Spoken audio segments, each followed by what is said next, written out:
अगर मैं आपसे कहूं कि ये 62 रुपए जो दिखने में एक छोटी सी रकम है, ये आज आपकी दिन भर की कमाई है और इसी 62 रुपए में आपको अपने परिवार का पेट भरना है और दिन भर की जिंदगी की तमाम बुनियादी जरूरतों को पूरा करना है। हंसी आ रही है ना?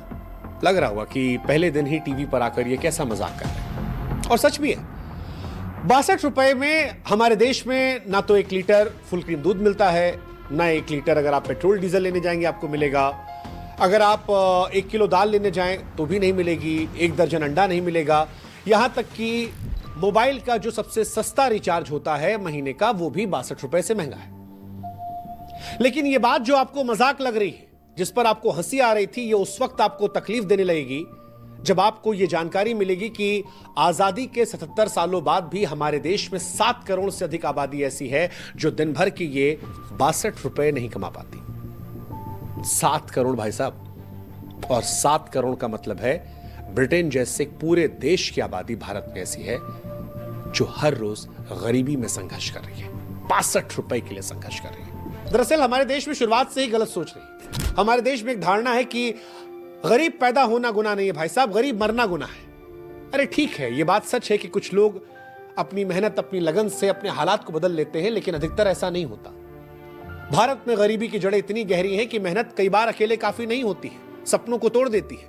लाखों लोग ऐसे इस देश में हैं जो हर रोज मजदूरी करते हैं, रिक्शा चलाते हैं, सड़कों पर सामान बेचते हैं, लेकिन उनकी जिंदगी नहीं बदलती है। क्यों? सिस्टम ऐसा बना। शिक्षा, स्वास्थ्य, रोजगार के समान अवसर नहीं है। इन अवसरों तक उन गरीबों की पहुंच ही नहीं है।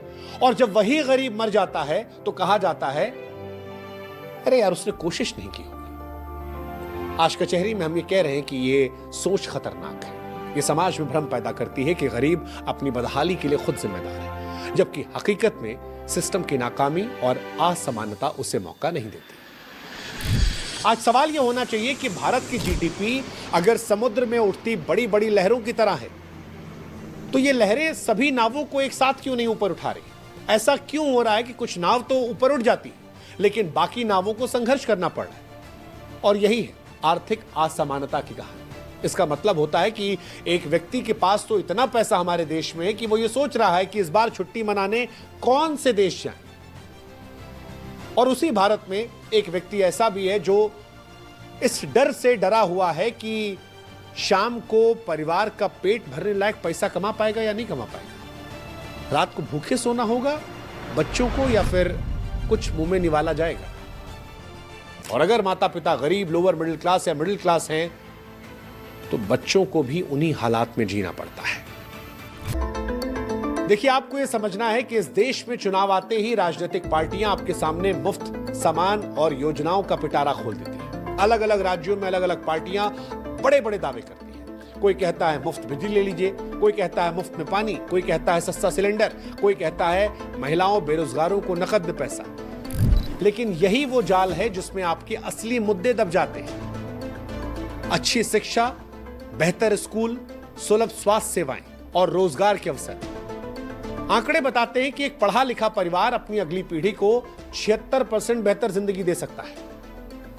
लेकिन हम मुफ्त की रेवड़ियों के लालच में शिक्षा की मांग को भूल जाते हैं, और नतीजा, पिछली पीढ़ी भी गरीब थी, ये पीढ़ी भी गरीब है, और संभवतः अगली वाली भी गरीब रहेगी। अगर हम सरकारों से अच्छे स्कूल, कॉलेज और अस्पताल को मांगने लगे, तो फिर ये जो 62 रुपए में जिंदगी काटने की कहानी आज हम आपको सुना रहे हैं, ये शायद इतिहास की कहानी बन जाएगी।